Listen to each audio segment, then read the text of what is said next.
to you a kind of an overview once again of the kinds of things I said in 2001, to give you a refresher on the electric universe model that I'm proposing, and then to talk about how that might fit with the kinds of things that have been uncovered by the comparative mythologists in the US, Dwight Cardona, Dave Talbot, Ev Cochran and others.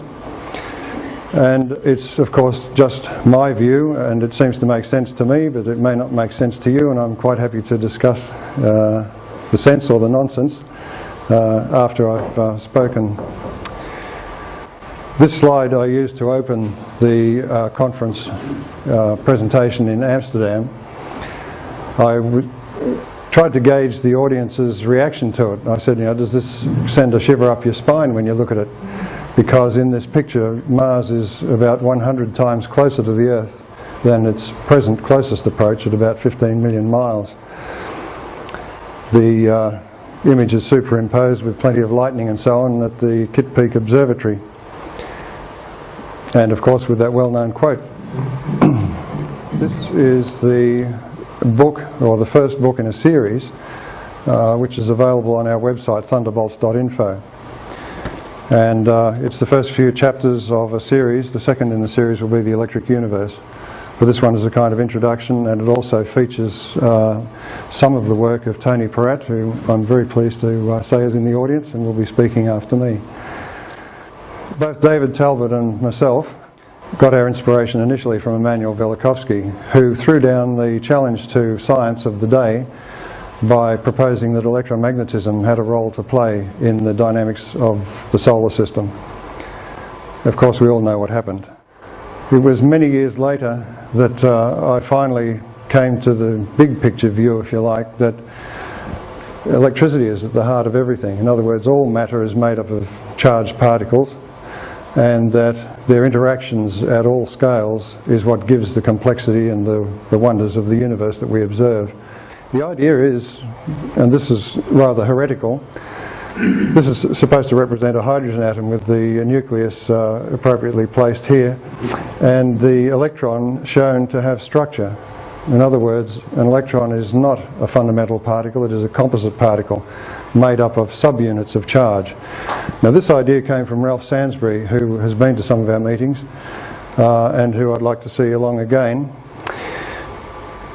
One of the requirements of this model is that these electrical particles are able to communicate at near infinite speed. Otherwise you cannot form stable systems of particles. You cannot form stable electrons, protons, neutrons. In other words, we wouldn't have the universe we see today. But of course, if you talk about communication at near infinite speed, you then have to worry about Einstein and the things that are believed as a result of his work.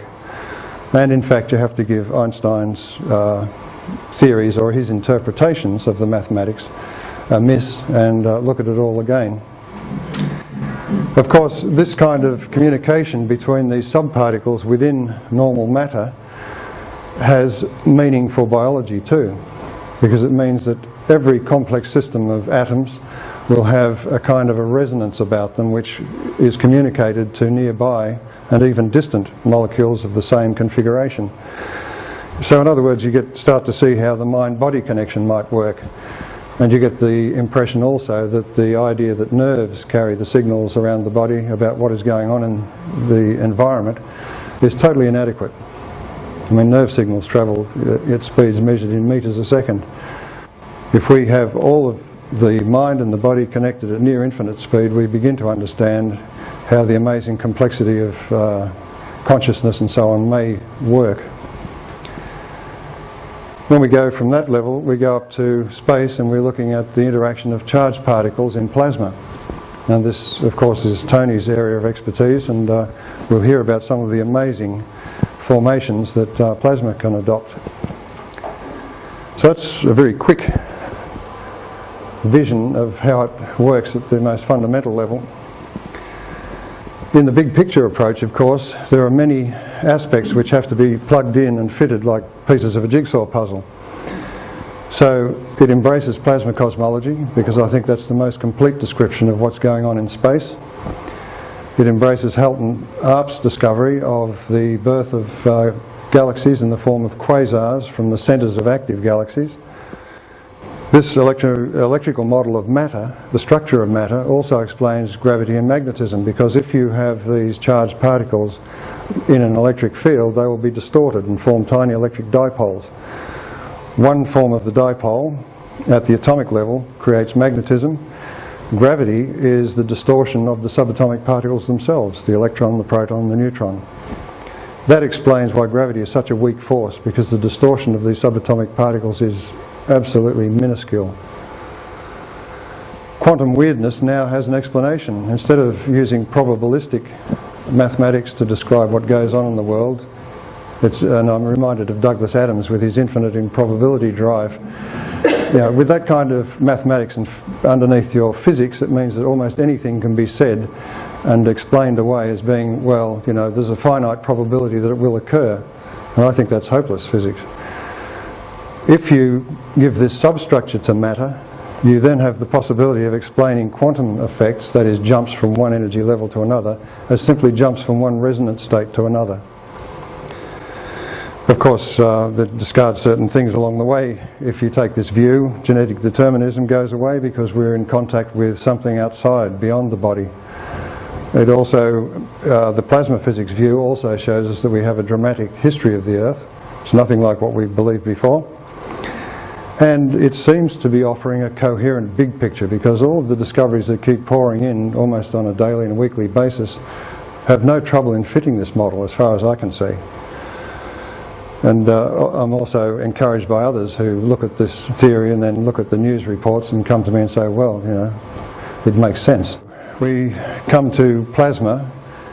On the screen there you see a simple plasma ball demonstration, which you've seen in novelty shops and museums. And you can see there that the electric discharge in the plasma takes a filamentary form. And if you look at the ends of the filaments, you can also see that they seem to be twisted pairs of filaments. And this is important. Well, plasma physics and plasma cosmology, in my view, are extremely important, because plasma comprises almost 100% of the visible universe. Now, we live at the bottom of an ocean of atmosphere where we don't have to deal with plasma on a daily basis, although occasionally you get an electrostatic shock when you get out of the car and grab the handle and that kind of thing. But in space, the charged particles do tend to be separate and form this plasma, which then, unlike any solid, liquid or gas, which we're familiar with, it is conductive like a metal. It forms these filaments and bubbles and sheaths and has a magnetic field associated with it, generally if it's moving. Also, it can be recognised in space, even though it may be invisible to the visible spectrum telescopes. It produces prodigious electromagnetic radiation over large parts of the spectrum, which means that it can be detected by radio telescopes and, in intense examples, by X-ray and gamma-ray telescopes. You can almost see why we've gotten to this predicament of not recognising the importance of plasma effects in space by the fact that we've grown up in this electrically, effectively neutral environment. But that's no reason to continue this way. Once we discovered plasma in space, then we should have been looking at electrical effects in plasma to help explain strange objects like this, the centre of the Crab Nebula. Now that has all of the characteristics of a homopolar or a Faraday disk motor or generator. In other words, you have current moving along the axis and also in the plane of this disk. And we see this formation almost everywhere we look. Now, I sat in on the lectures. I didn't do the exam because I figured it was a waste of my time. But I sat through all of the lectures of the postgraduate astrophysics course at University of London. And at the end of the semester where we did plasma physics, I went to the lecturer and said, when do we cover the subject of electric discharges in plasma? And he said, we don't do that. I said to him, I think you're missing one of the most important aspects of cosmology. And he sort of turned on his heel and who are you? So astrophysicists aren't taught this subject. It's really in the realm of electrical engineering and the extreme end of electrical engineering, I think, as Tony would say. But it means that, in my view, the cosmology of the future will be open to the backyard tinkerer, because you can actually get out in the garage, and provided you do a little bit of electrical engineering, you can wire up high energy devices to create discharges and see what happens. You can use an arc welder to scar surfaces and then have a look at it under the microscope at what goes on, and then relate that to things that are being seen in deep space. Astronomers are not doing this. I talked about the twin filament, or filament pairs, that Birkeland currents, named after one of the pioneers of the electrical nature of the Earth and the solar system. And electricity tends to flow through plasma along magnetic field lines. So you're able to trace magnetic fields in space wherever the plasma is radiating, and it can be seen.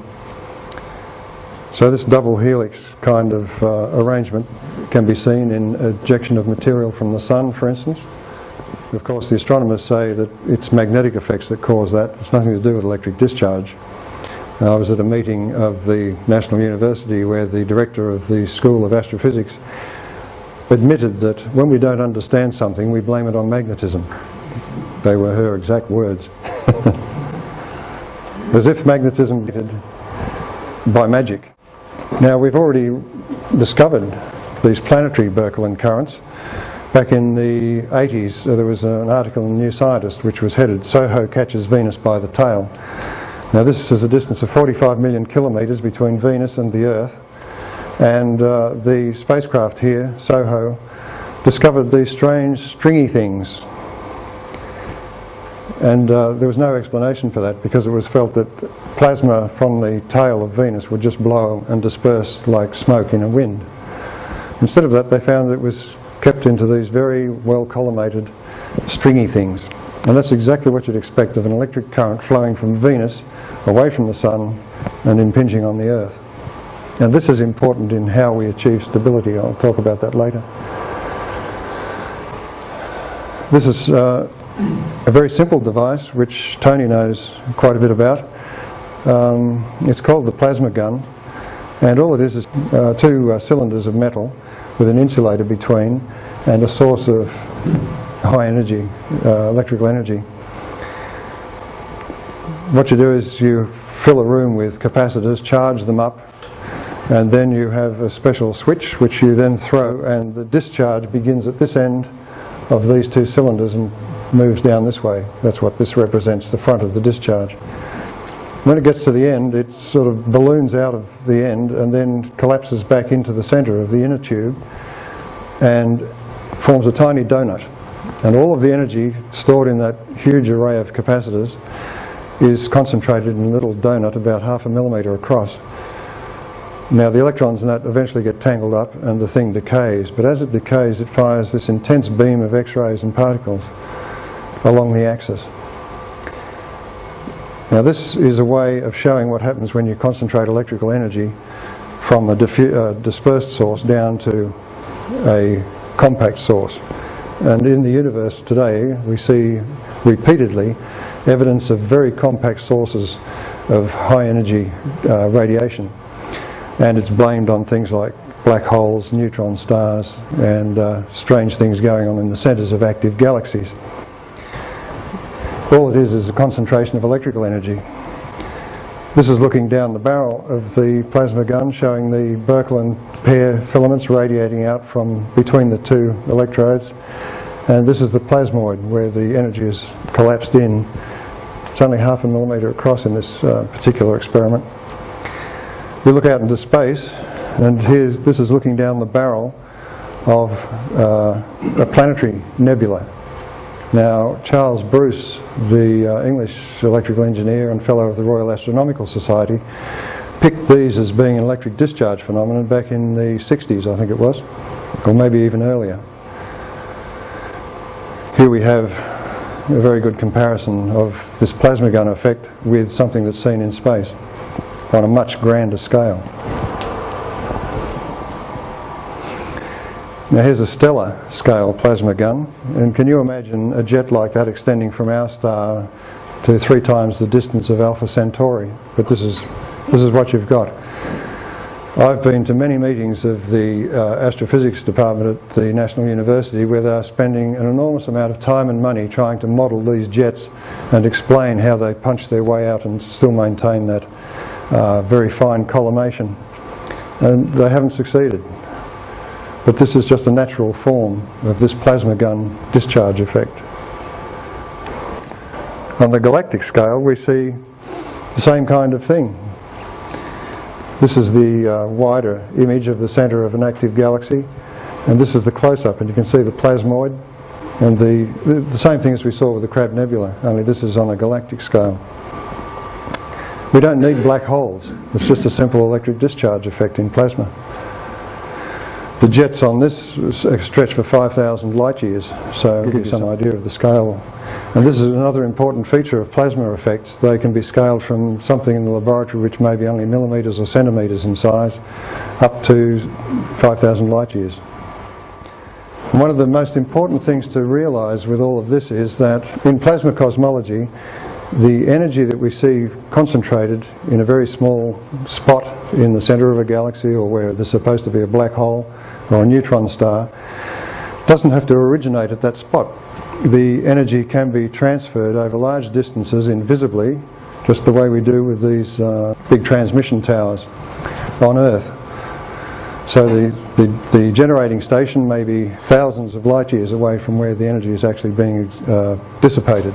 This brings us to the question Ralph Jurgens raised back in 1972. He said very baldly in his first article that when you look at the Sun, not one of the strange things that we see at the surface of the Sun and above in the atmosphere of the Sun has any right to be there if it is simply a self-gravitating ball which is trying to radiate energy into space.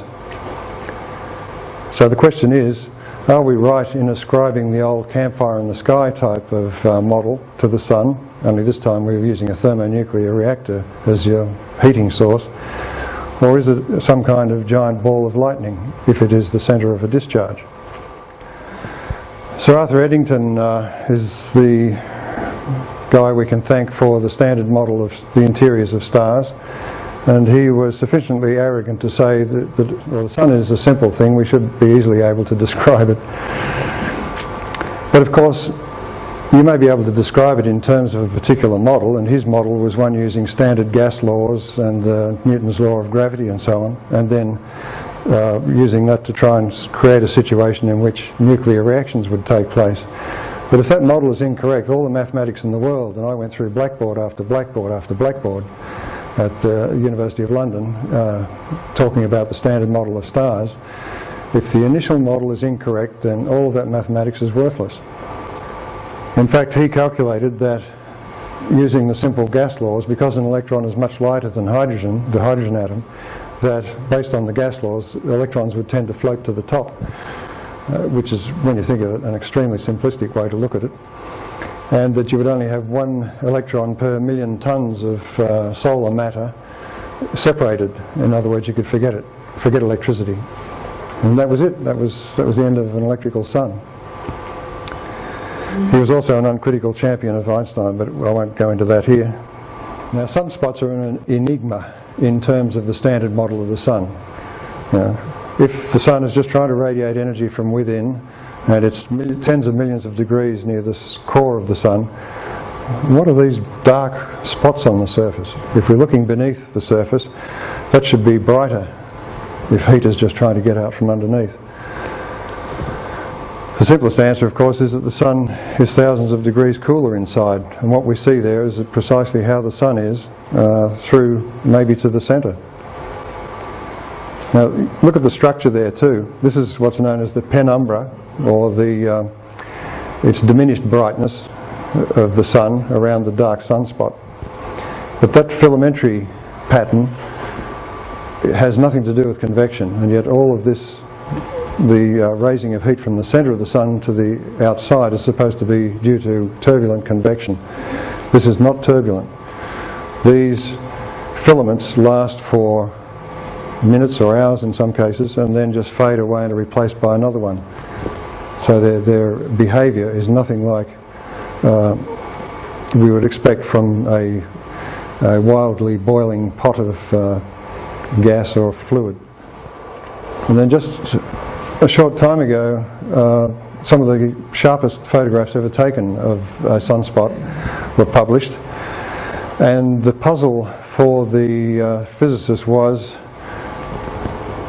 this kind of thing here. If you look at these filaments closely, this is just two of these filaments here, only they're called a light bridge because they actually go across from one side of the sunspot to the other. You'll notice they have dark cores, and that has no meaning whatsoever in convection. However, I managed to find on the web a photograph taken of a tornado of fire, which was done by a special effects team in the US.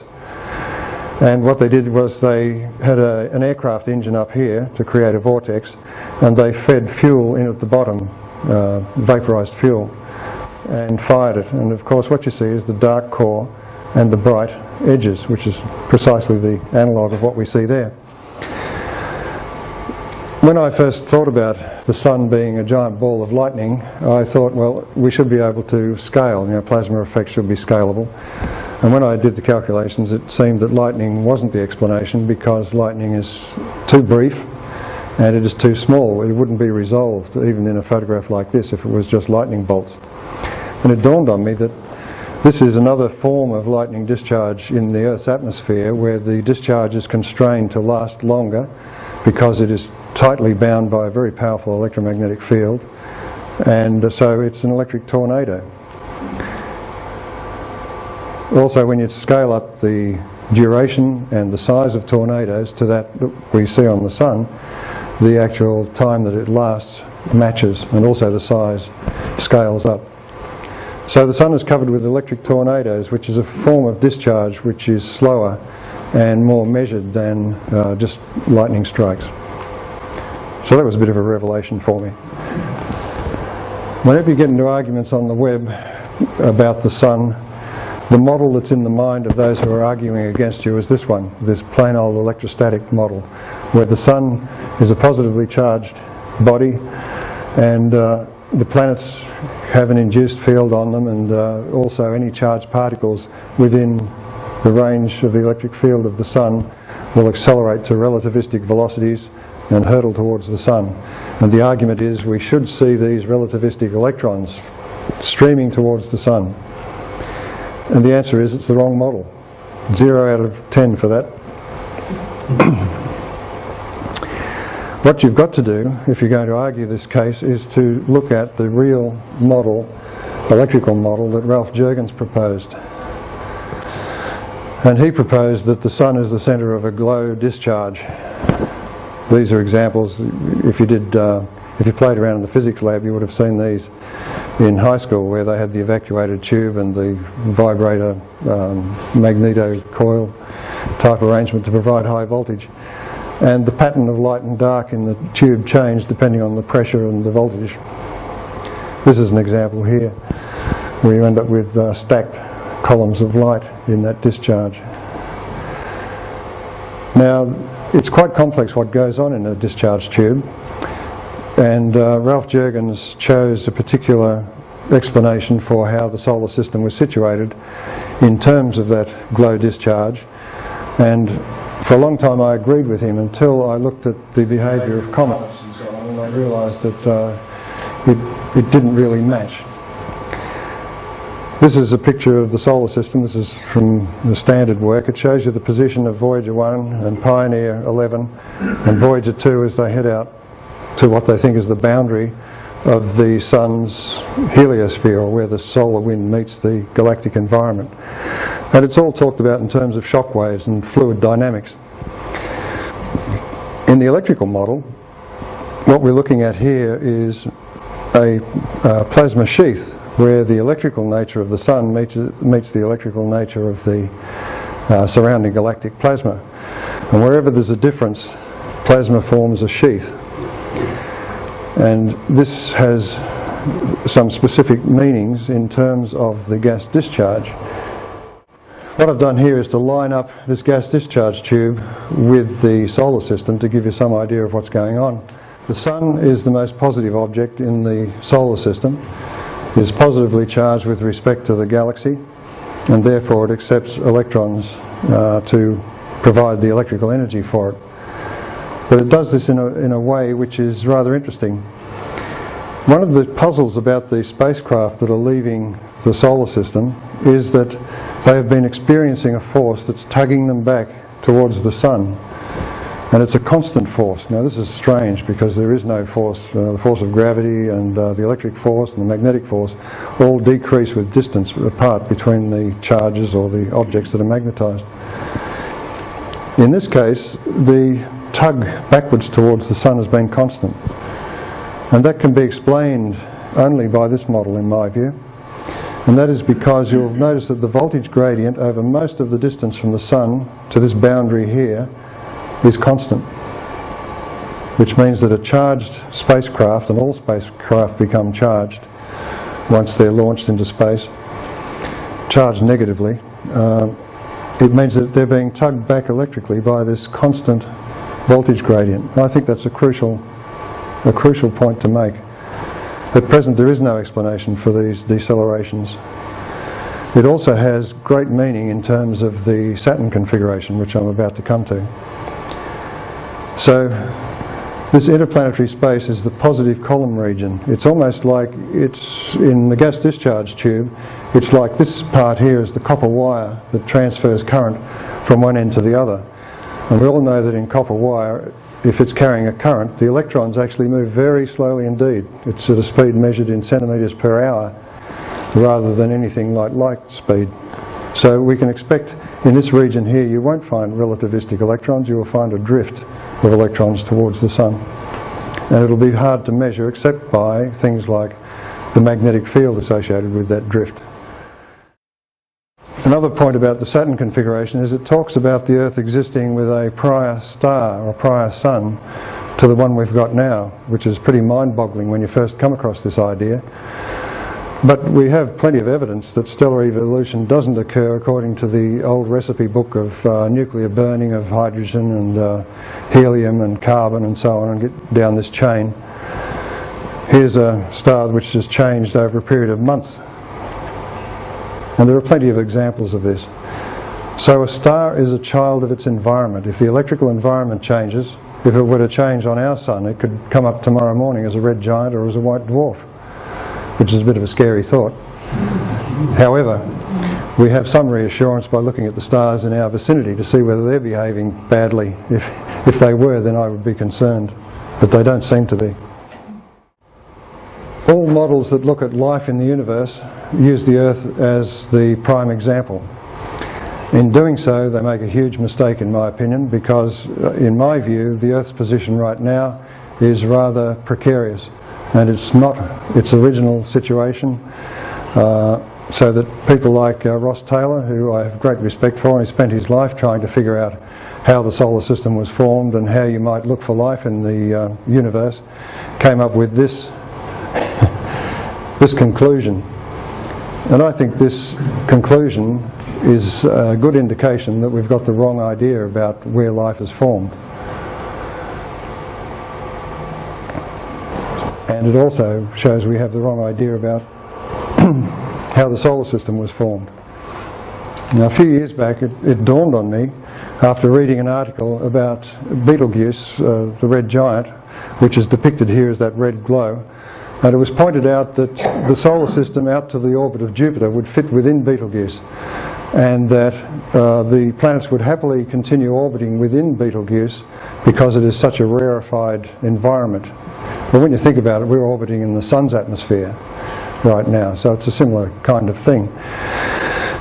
The difference is that for planets, if you had this hypothetical situation, planets orbiting in that within the star, and also provided you don't subscribe to the thermonuclear model of a star where the energy is coming from here but the energy is coming from outside, this shell provides equal energy over every body, every square inch of every body in that environment.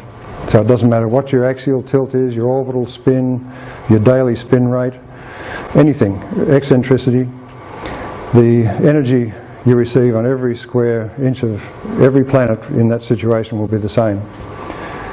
And I think that's the most hospitable place in the universe for life to form, because not only is this even distribution of energy conducive to life, but also we know from looking at red dwarfs and so on that the compounds in this atmosphere are the ones we need for life. They're carbon compounds, they're water, nitrogen-based compounds and so on. So in my opinion, that's where life is nurtured. I was very interested in Eduardo Cardona's work on the ancient memories of how the sky appeared to ancient man, and they talk there about the purple dawn of creation and that the light in the sky was different. And that fits with that red dwarf model. In other words, when we talk about dwarf, you forget about the dwarf size. No one's actually ever measured the diameter of these red dwarfs. All it means is they're a very cool star, and therefore it's assumed they're very small. In my opinion, they will be, in effect, the same thing as a red giant, but at a lower temperature. Eduardo Cardona came up with a scenario which I use as a basis for trying to figure out how this might have happened. And it points to the electrical capture of a stellar system of which we were a part, along with Mars and Venus, in the beginning, if you like, in the beginning of recorded history, or at least remembered history.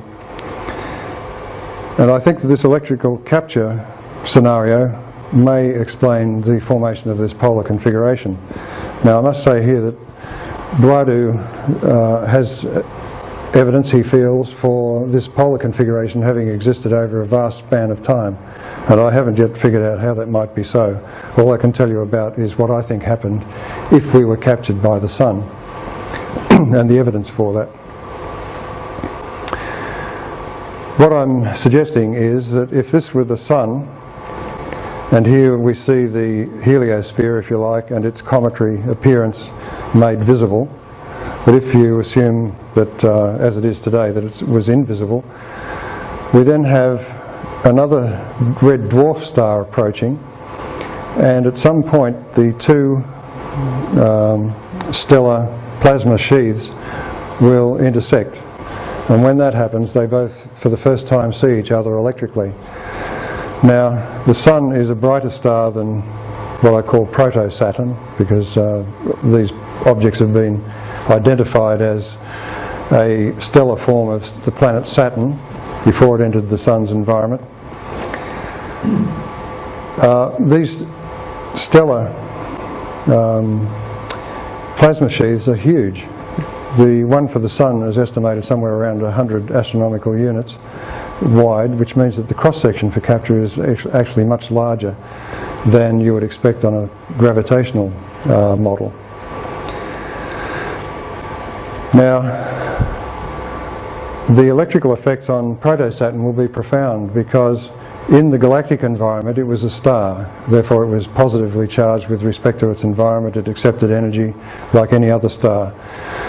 The Sun, by comparison, is much more strongly positively charged, so when Saturn reaches this environment, suddenly it is negatively charged with respect to the Sun, and the result is that this becomes a cathode discharge phenomenon, which is quite different to an anode discharge. And one of the things that happens with the cathode is that material is machined off it and torn off, and it appears this is what happened, and I believe it would explain the birth of Venus in the recent past. Now, why did it form a polar configuration? My view is that when this object entered the Sun's environment, it also experienced this same accelerating force that the Voyager and the Pioneer spacecraft have discovered. And that is, it'll be a steady acceleration towards the Sun. Because it's constant like that, it means that you can have a dynamic equilibrium between the force of gravity of the orbiting satellites of this body and the electrical force tending to pull proto-Saturn out of the centre of it. And that, in my view, is what would give a kind of Comet Shoemaker-Levy disruption of the proto-Saturnian system. So these little yellow dots here are meant to represent the planets which would go from a equatorial orbit to be pulled out into a polar string, if you like. And the only way that can work is if this force from the Sun is fairly constant. David Talbot has amassed evidence which shows that Mars moved up and down between Venus. If you imagine Mars being this body here, and that's the Earth, and this is Venus, Mars moved up and down between Venus and the Earth, and this is the kind of thing you would expect if Mars accepted charge from Venus, which would then force it down towards the Earth where it dumped charge on the Earth. It would move back up the column, so it would oscillate between the two bodies. So that may give an explanation for that kind of activity as well. So this is what I'm suggesting, is that we had a kind of dynamic equilibrium between gravity and the electrical acceleration caused by the Sun's environment. And Comet Shoemaker-Levy 9, of course, was heavily influenced by the solar environment rather than Jupiter's while it was photographed in this position. So the cometary tails were all pointing away from the Sun. In the case of Proto-Saturn, the cometary tail would have enveloped the planets as well.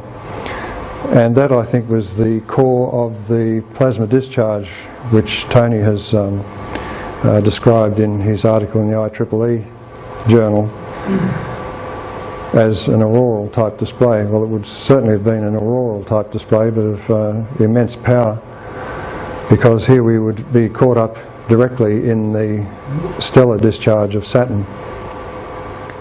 What evidence do we have to suggest that this really way out scenario might be correct?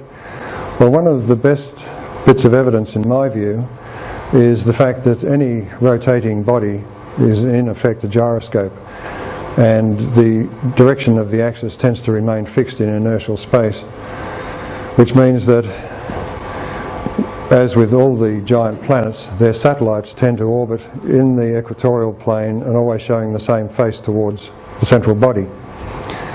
That means that the axes of rotation will all be lined up.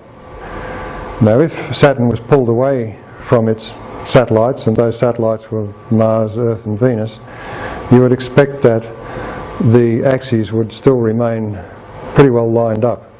And what we find today is that Mars, Earth and Saturn have the most closely similar axial tilts.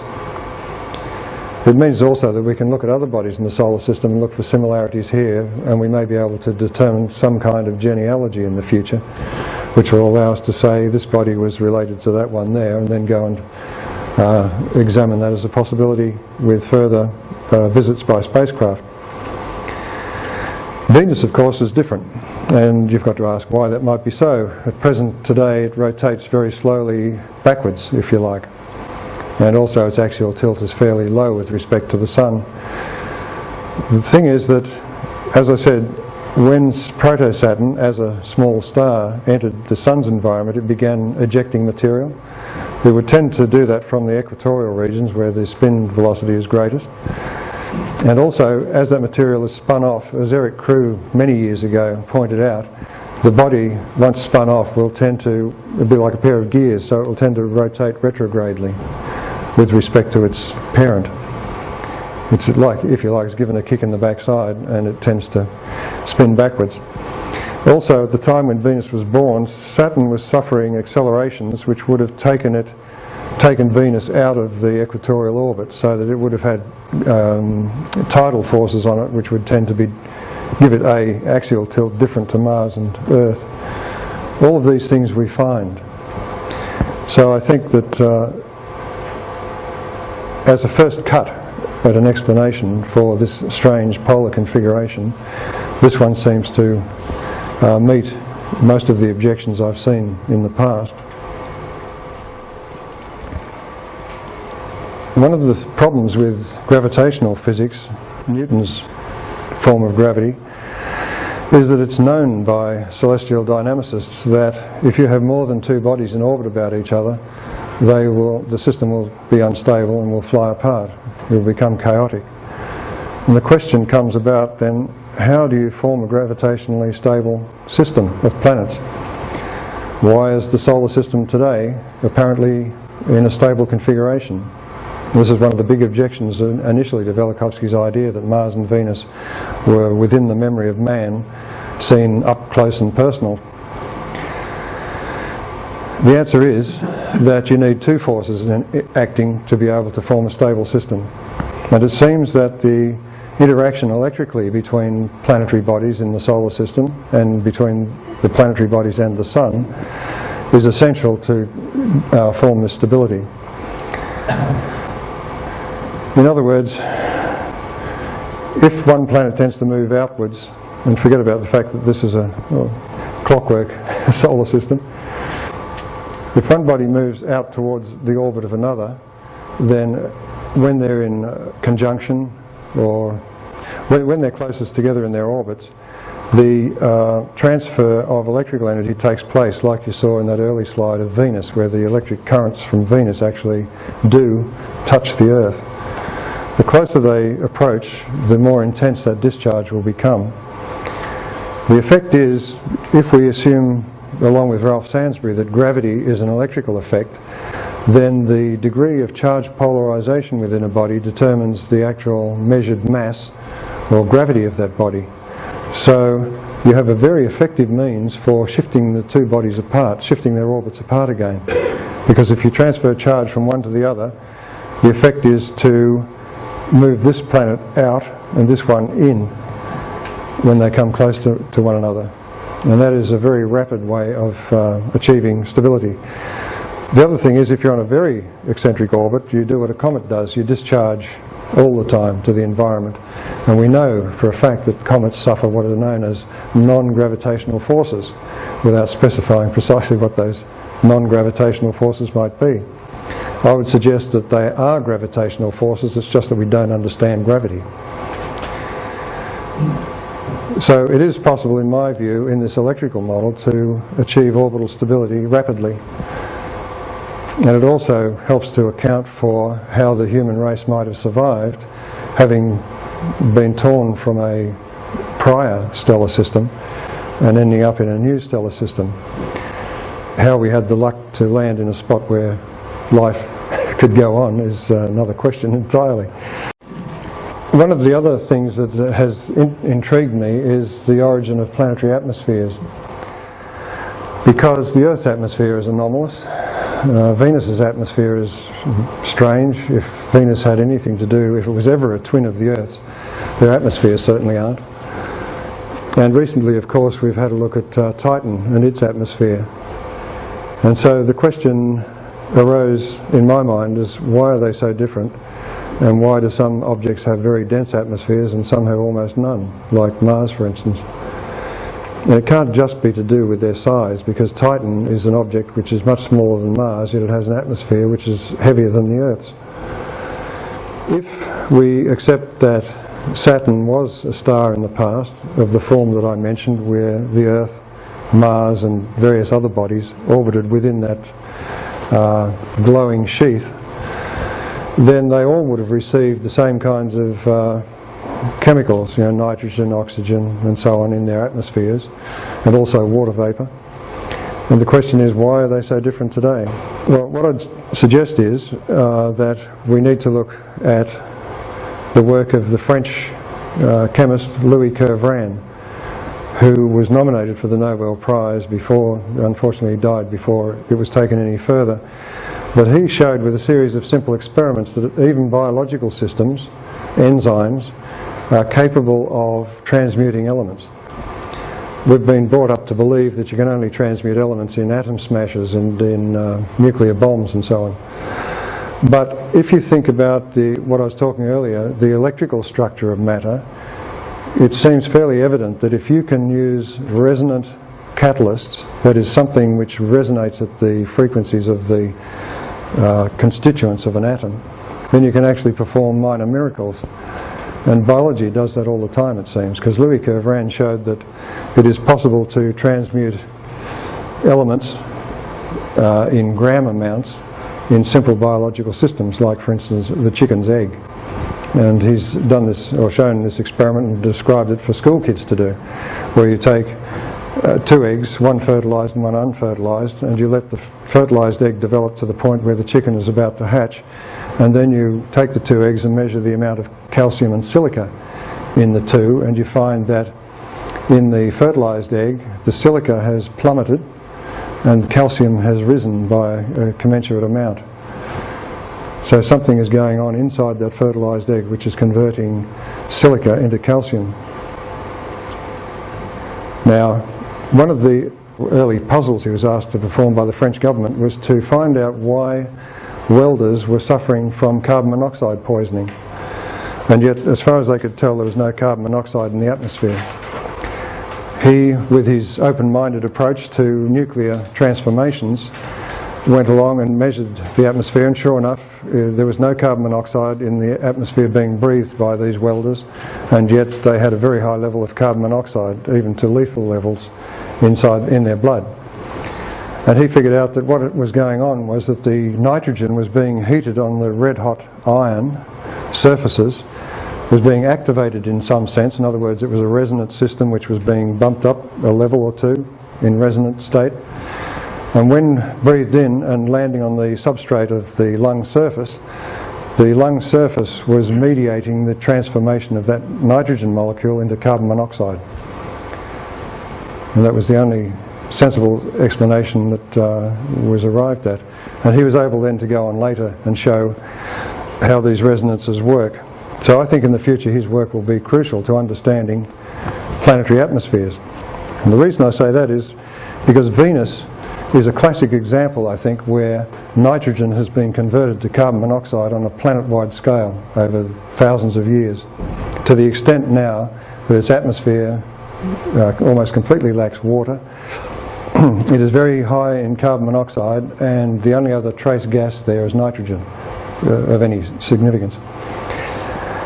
When the landing craft landed on Venus and they descended through the atmosphere, they measured in particular the constituents in the atmosphere, and they discovered to their amazement that water vapour was present in the upper atmosphere but decreased in concentration the closer they got to the surface. My explanation for that would be this. The surface of Venus is about 900 degrees Fahrenheit or so, so it is in effect a red-hot surface. It is perfectly capable of activating the nitrogen molecule to this raised level of energy. Also, we know that or at least in my view, the surface of Venus is discharging continually in a form of St. Elmo's fire from the surface, so there is electrical energy available too. We have the fact that the other major constituent, apart from carbon dioxide in the atmosphere, is nitrogen, but it seems to have been almost all consumed. The fact that water is disappearing at the surface means that it also is being consumed, and there's a very simple reaction that was used for many years in gas production. And what they do there is combine the water vapour at high temperature with carbon monoxide to form carbon dioxide and hydrogen. The hydrogen in this case is lost to space, and we know that there was vast amounts of hydrogen being dispersed into space by Venus. The carbon dioxide, the heavy carbon dioxide atmosphere then can all be explained in terms of an original heavy nitrogen atmosphere, electrical activity and high temperature of Venus. Now if we go to Titan, Titan is the other huge puzzle as far as atmosphere is concerned, and it is importantly the major satellite of Saturn. Its atmosphere has a high concentration of nitrogen. I would suggest that the atmosphere of Titan is a kind of a snapshot of what Venus's atmosphere was originally too. Because of this association between Venus, Mars, Earth, Saturn and Titan, I was able on my website to predict what would be found when the first spacecraft descended beneath the clouds on Titan, and I was very gratified to have that confirmed when the electrical scarring on Titan was shown in those first images. We published on the thunderbolts.info website almost immediately afterwards, and I did a reverse image. Instead of black on white, it was white on black. Turned it up so that it just looked like a lightning bolt, and I think that made the point. You don't need liquids to form those kinds of discharge patterns on planetary surfaces. So all of these things tend to fit together. That Titan was a member of the family, that it has connections with Venus. It also has connections with Mars, because Mars has a whiff of Venus's atmosphere about it, with the carbon dioxide, and the carbon dioxide locked up in the polar caps, the nitrogen, and also Titan has the carbon, or the methane, which has been discovered there, and the same on Mars. And both of those are great puzzles, because methane cannot last over geological periods of time. It has to be either produced, or it's the remainder of a more copious source in the recent past. So these things at the level of the atmosphere seem to fit together as well. And it is a model which is predictive, so I'm able to make predictions which I feel fairly confident about, like the one about Titan. Now, I've covered such a lot of ground and very quickly, and I know we have time for questions, and I'd just love to have questions, because that way I learn something as well from these meetings. So, I open the floor to questions, if that's okay. That's good. Thank you very much. Okay.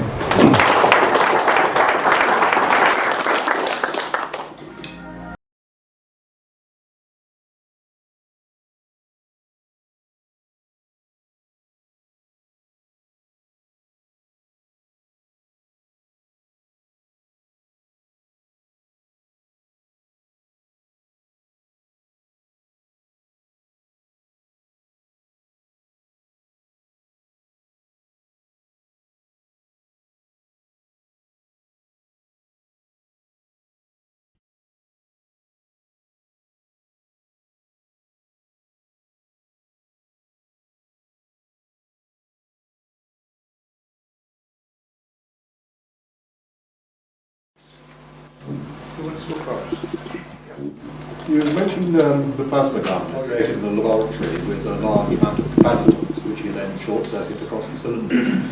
Where does the capacitance effect come from or exist in the planetary scale or galactic scale? Yes, this gets back to the question of where is the power source. And I don't know whether Tony may have a view on this, but Halton Arp's picture of the universe is that what we see is only a very small part of something which is of unknown extent and of unknown age. So we don't know what's going on beyond our little backyard, so to speak. All we can do is detect the fact that there are huge Birkeland currents threading the galaxies that we see in the visible universe. And where they originate from, we don't know. But the other thing is that when you have plasmas of different characteristics moving relative to one another, you must have electric currents as a result.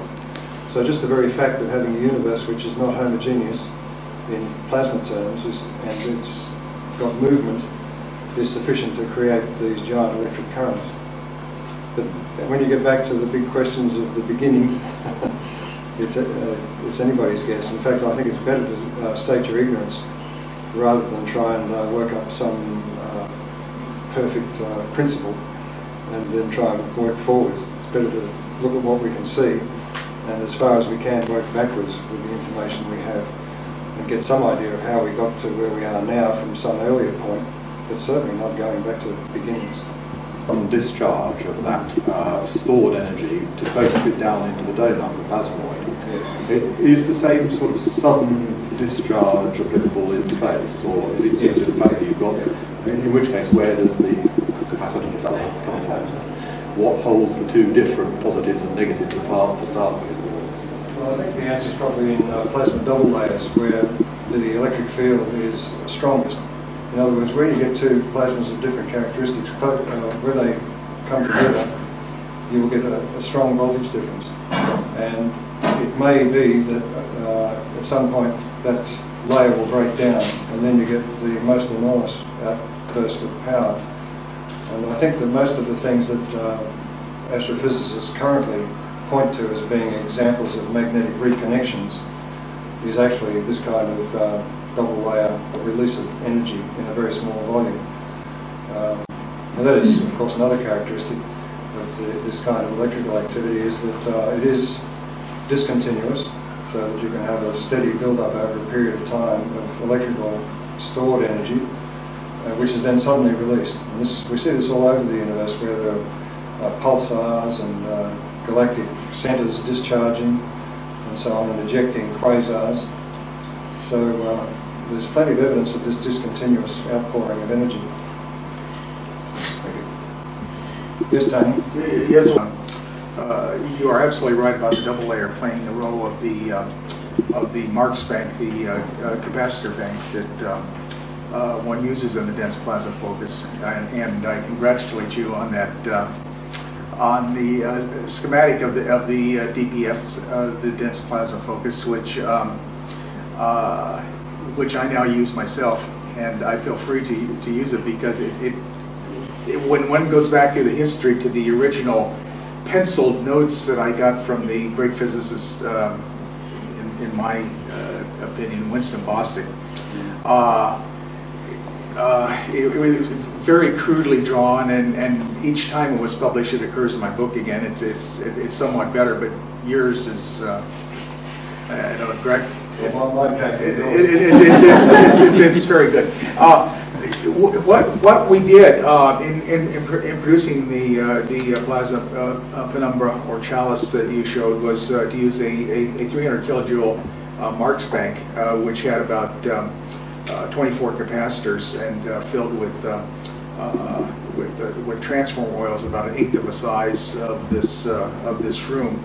And then discharged in microsecond timescales, and then went through various switches which shortened up the pulse to nanoseconds width. By the time it was fed to the cylindrical anode-cathode assembly, and at that point then the sheath is formed, which then propagates down because of the electromagnetic force, E cross V. Propagates down the end of the tube and then forms the chalice, the very beautiful chalice or penumbra, if you wish to know. But getting back to the point, it is a double layer in space that occurs wherever you have currents in space, which is to say everywhere in the plasma or electric universe that plays this role of the Marx bank. Yeah. Thanks, Tony. Yes. Do you consider the rotation of cosmic bodies a driven function, and think that the slow rotation of Venus might be because of its recent birth?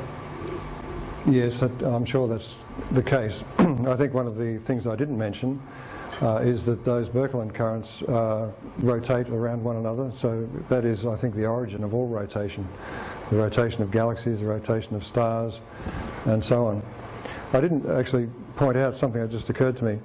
In this business of the Sun and Proto-Saturn approaching one another, it's interesting to note that the Sun and our solar system sort of travels flat on to the direction of the galactic current that drives us, if you like, which I find interesting. And also Proto-Saturn must have come in at an angle of about 26 degrees, either from above or below the plane.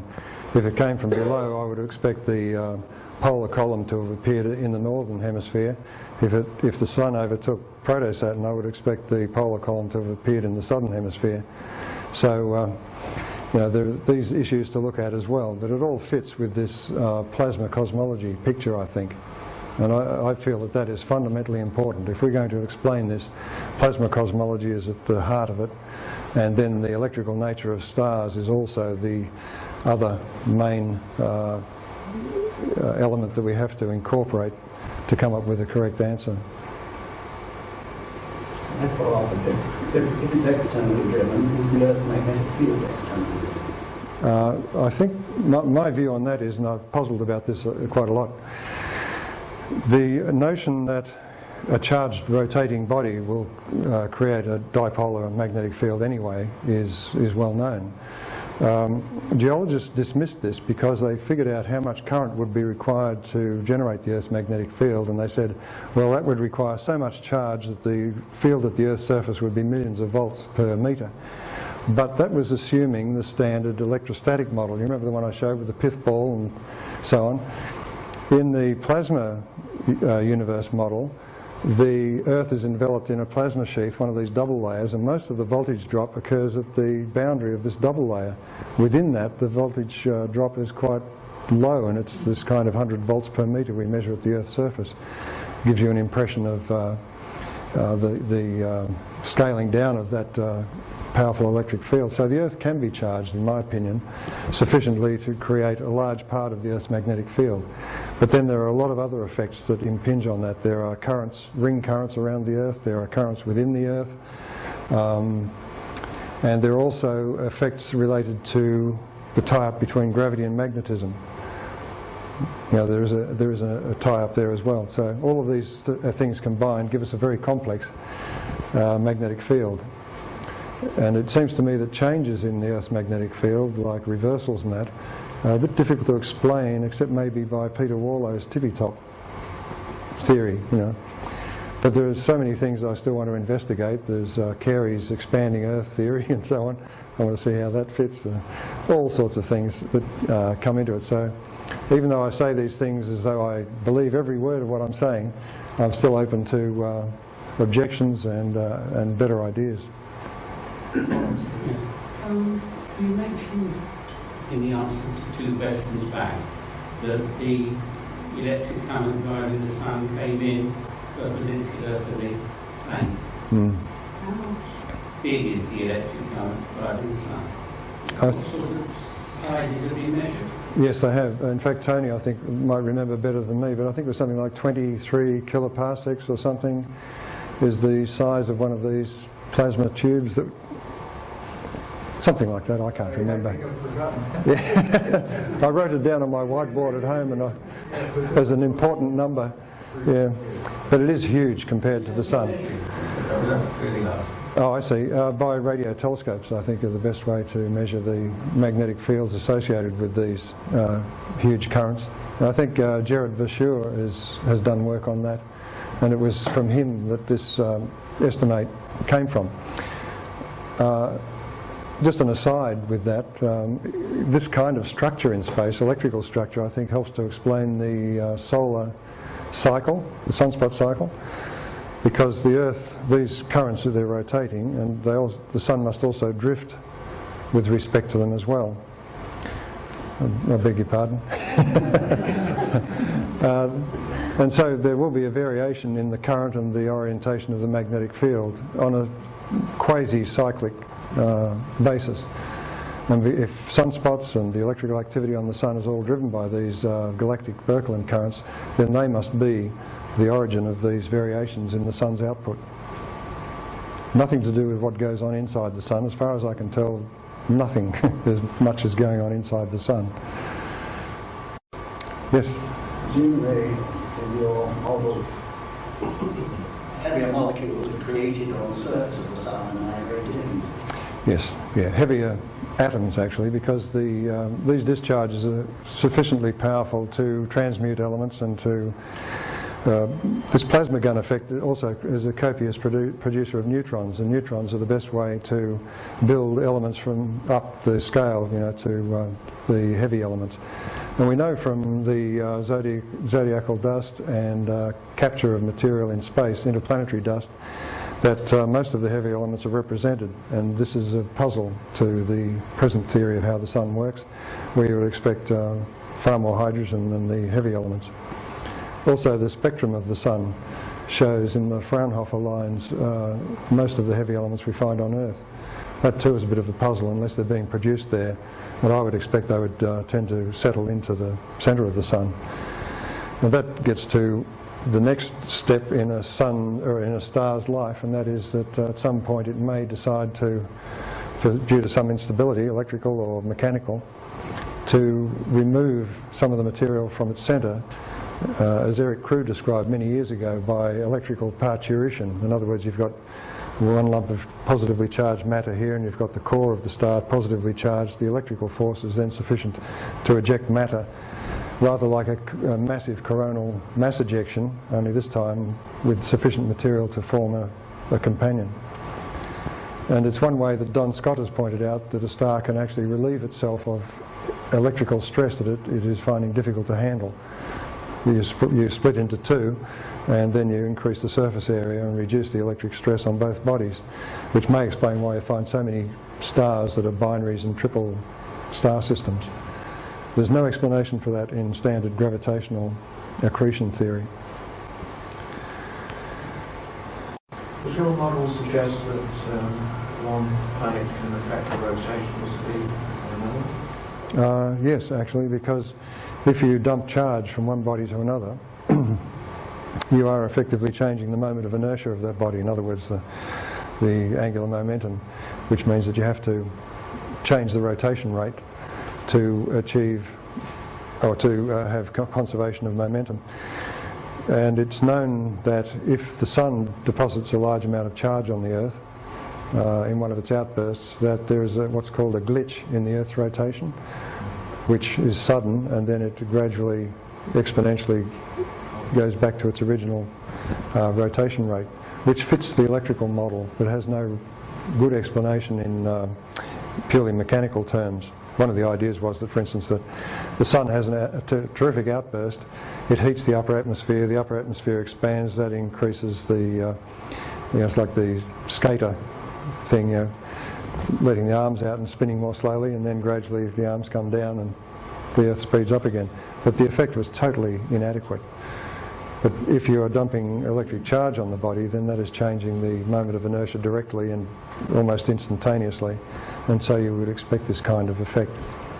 I don't know whether anyone's calculated the relative values, but Irving Michelson, the physicist who was associated with Velikovsky back in the 60s, put forward this idea, and I think it has a lot of merit. From our scale, would that be a appreciable change? No, it's microseconds usually. It's very small. You can see it easily using atomic clocks, but it's not something that we would notice. I'm just concerned about the movement of Mars and Venus within the polar configuration. Yes. You mentioned the movement of Mars and you explained that I didn't quite catch it. Oh. And is there movement up and down at all with regard to Venus, or is it static?